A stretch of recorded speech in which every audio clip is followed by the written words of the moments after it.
Kasus dugaan korupsi impor gula yang menyeret mantan Menteri Perdagangan Tom Lembong pada 2015 silam masih terus didalami oleh Kejaksaan Agung RI, termasuk mengenai aliran dana yang kemungkinan dinikmati oleh Tom Lembong. Adapun dugaan korupsi ini disinyalir merugikan negara hingga 400 miliar rupiah. Kepala Pusat Penerangan Hukum Kejagung, Harley Siregar, dalam keterangan pada Rabu 30 Oktober di Jakarta mengatakan, pihaknya masih meminta keterangan dari berbagai pihak, termasuk dari 8 perusahaan yang diduga menerima keuntungan. Dalam kesempatan yang sama, Harley mengatakan Kejagung sudah memeriksa Tom Lembong sebanyak 3 kali sejak tahun 2023.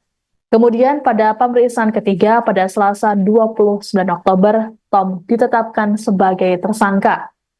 Selain Tom, Kejagung juga menetapkan Direktur Pengembangan Bisnis PT Perusahaan Perdagangan Indonesia atau PT PPI bernama Charles Sitorus sebagai tersangka. Harley berujar, Kejagung membuka kemungkinan penetapan tersangka tambahan. Namun terkait hal tersebut, Kejagung membutuhkan keterangan saksi dan bukti tambahan.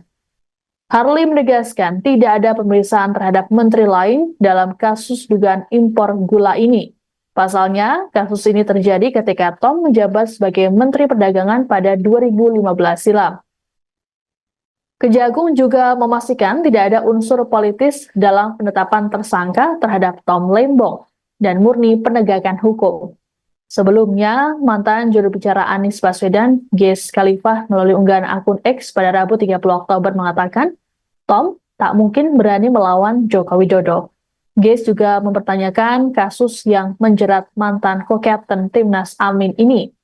Sementara itu, mantan Gubernur DKI Jakarta, Anies Baswedan mengaku terkejut dengan penetapan tersangka terhadap Tom. Sebagai sahabat yang sudah mengenal selama 20 tahun, Anies menyebut Tom bukanlah orang yang suka neko-neko. Meski begitu, Anies tetap menghormati proses hukum yang berjalan dan meyakini aparat penegak hukum dan peradilan bisa menjalankan proses secara adil dan transparan. Apakah ini dalam itu kan disampaikan bahwa kerugian mencapai 400 miliar. Nah, ini soal aliran dananya, apakah sudah ada Pak untuk ke Pak Lembong sendiri?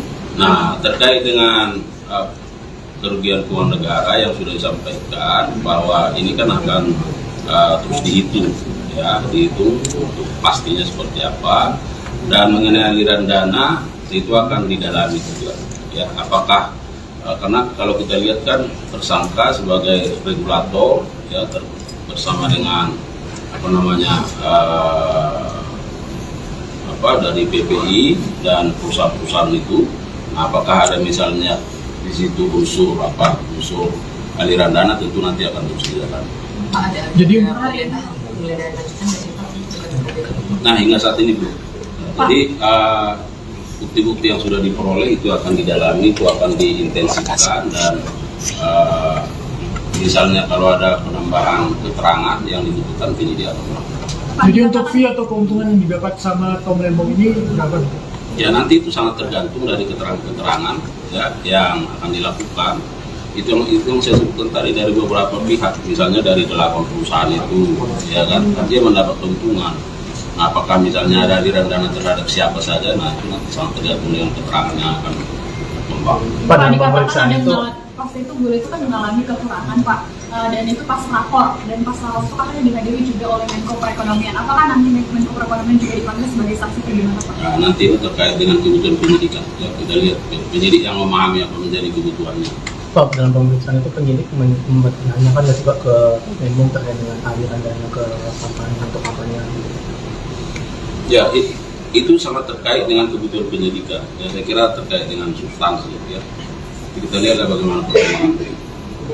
Oke. Ini kan baru ada pada Selasa sore tuh Kejagung beredar namanya Zahra Pencak. Nah, hasilnya seperti apa dari beredar? Nah, kemarin itu penyidik ingin memastikan apakah memang masih ada sesuatu yang tinggal di situ. Itu yang mau dipastikan. Ada kemarin kita tanya, ya tidak ada lagi yang tertinggal tadi, terus kan berkembang. Kita lihat. Ya. Pak, soal aliran dana yang di kasus impor gula ini, apakah Kejagung bakal pasti bakal menelusuri aliran dana itu?